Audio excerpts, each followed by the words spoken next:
Even after coming into salvation, some people still don't get that the Lord is on their side. And once we get to that understanding that in this case, he does pick sides, because God is always on the side of righteousness. He is never on the side of unrighteousness. That is unrighteousness in the unsaved as well as in the believers. Because there are times that even the righteous act unrighteously. And there are times where the righteous judge things incorrectly.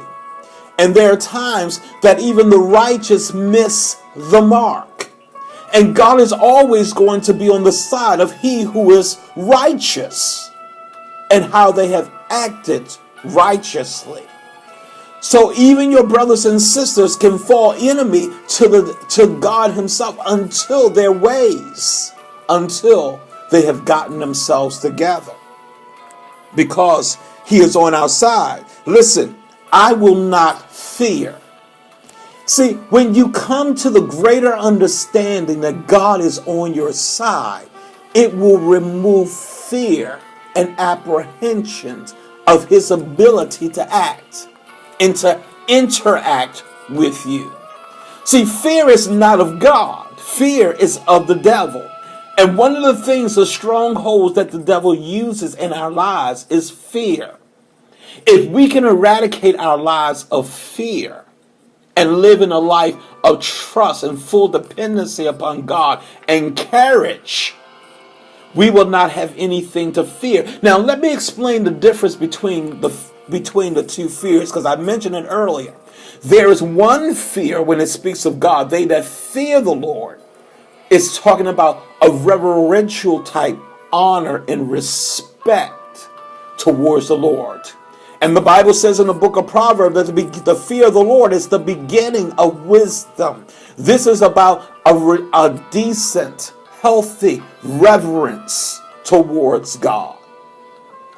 The fear that we're talking about here in Psalms, that I will not fear, is an unhealthy, unsafe, unprotected, a fear of disaster and defeat, and something adverse and negative will happen to me that I will never be able to recover from. Some of us have a fear of being homeless. Some of us have a fear of not being loved. Some of us have a fear of being rejected. Some of us have a fear of being abused. Some of us have a fear because of the neighborhoods in which we live in of being murdered. Some of us have a fear of even those, or even in certain areas, that certain natural disasters will come upon us. Some of us even have a fear of spending eternity in hell. And some of us need to really see that fear as a healthy fear, because if you had a fear of hell or dying, then you need to put your trust and dependency in God. Because that fear only comes from the devil. It is not God's will that any man shall perish, but that all men come to the truth of who Jesus Christ is, that you may escape the destruction of your flesh. Because the hell was not created for you. It was created for the devil himself. And the good news is that Jesus Christ came to rescue you from eternal destruction. And all he wants you to do is to embrace him, that he can deliver you from that type of fear.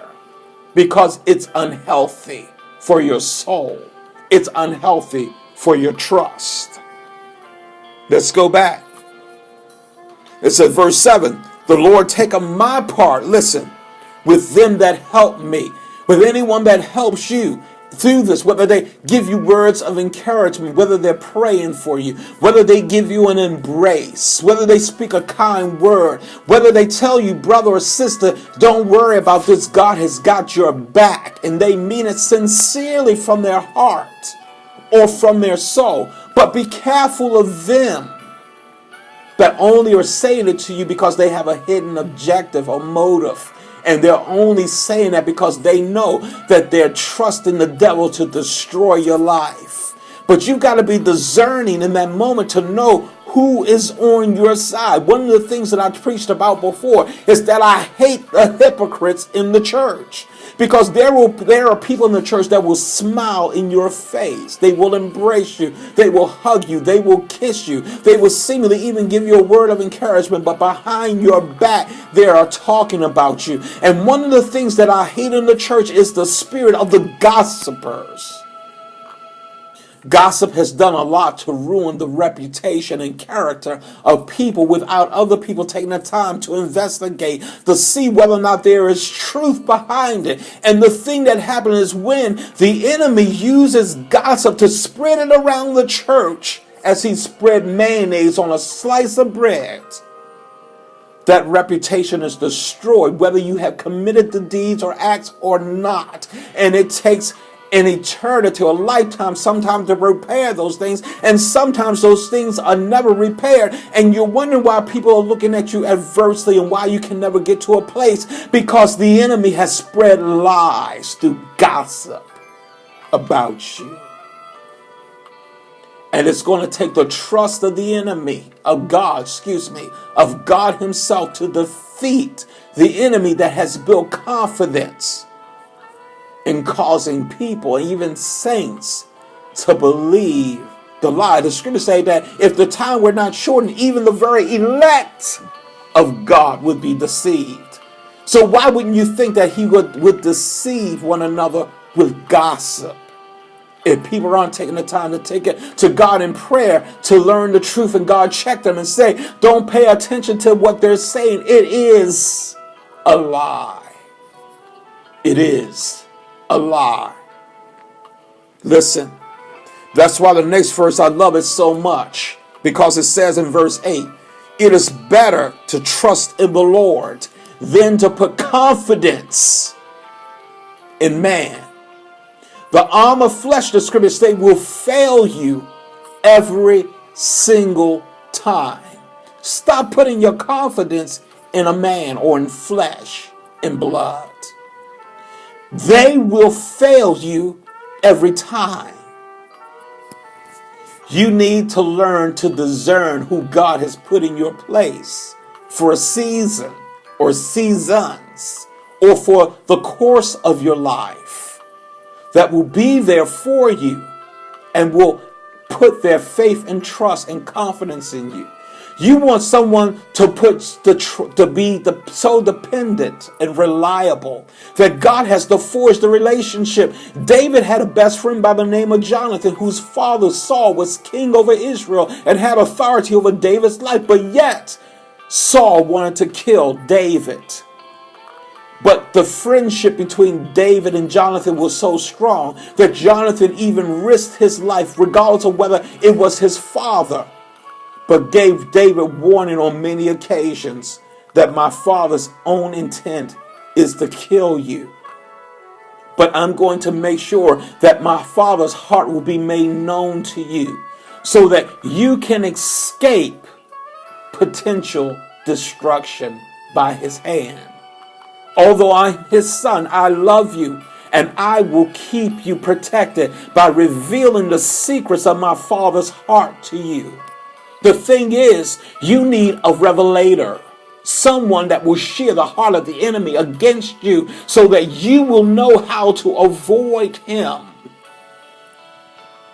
Because he is out to get you. Make no mistake about it. That's his purpose. He's out to get you. He's out to get me. He's out to get those that will live godly. I remember a few years ago, I told a friend of mine, and after that, that friend stopped communicating with me because they thought that I was crazy. But I remember one day I was in prayer. And just because you're in prayer does not shield you from the protection that the devil can't speak to you, because many times he will speak to you even in the midst of prayer.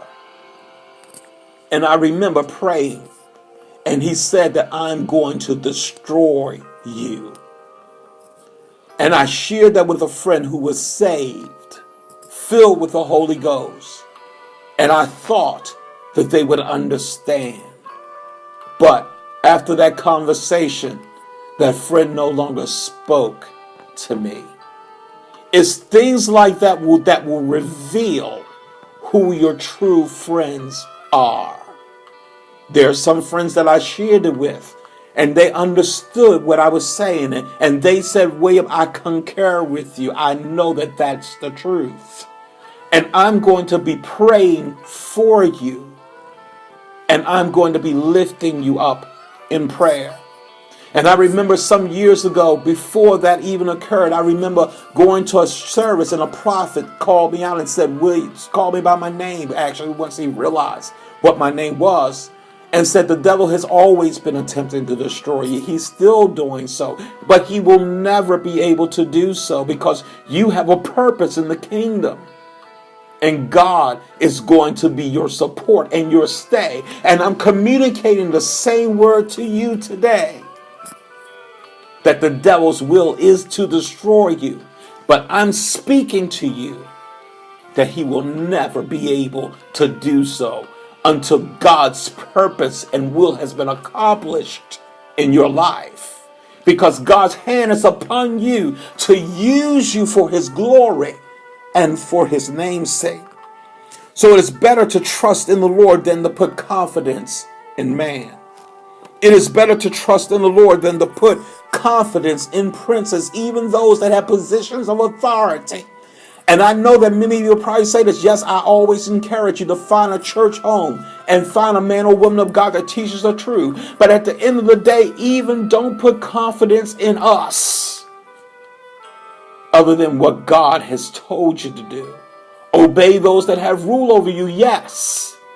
But you have to learn the proper balance when it comes to all things. Because people in positions of authority can abuse and misuse and manipulate and control folk. You need to find a person that has a humble heart and a humble soul, and they're staying humble before God. And they know that their purpose is to feed the flock of God that has been entrusted in them, because they know when they stand before the Lord that their blood will be accounted on their hands. And they that have a heart before God don't want anybody's blood on their hands. But they want to go to sleep at night knowing that they preach eternal truths that will transform and transfix a person for all eternity. All nations compass me about, but in the name of the Lord I will destroy them, the psalmist says. They compass me about, yea, they circled me. They have me fully encased. They are geared to take you out. They're not trying to find one way to block you in. A perfect military strategy is always to give your enemy a route of retreat and escape. But when your purpose is to totally annihilate the threat, you find ways to flank them and encircle them and get them caught in a crossfire, to the point that even if their desire is to retreat, they would have only but one choice, two choices: either surrender or fight to the death. In many cases, what the enemy wants is your demise. He doesn't want you to gain the victory over him, because for you to fortify yourself and successfully counter his aggressions, to counter his attacks, to counter his weaponry, would ultimately defeat him and destroy him. But even if you're encircled and encased with no retreat, let me tell you, surrender is not an option. And every true warrior knows that I will never surrender to the will of my enemies. Surrender is never an option.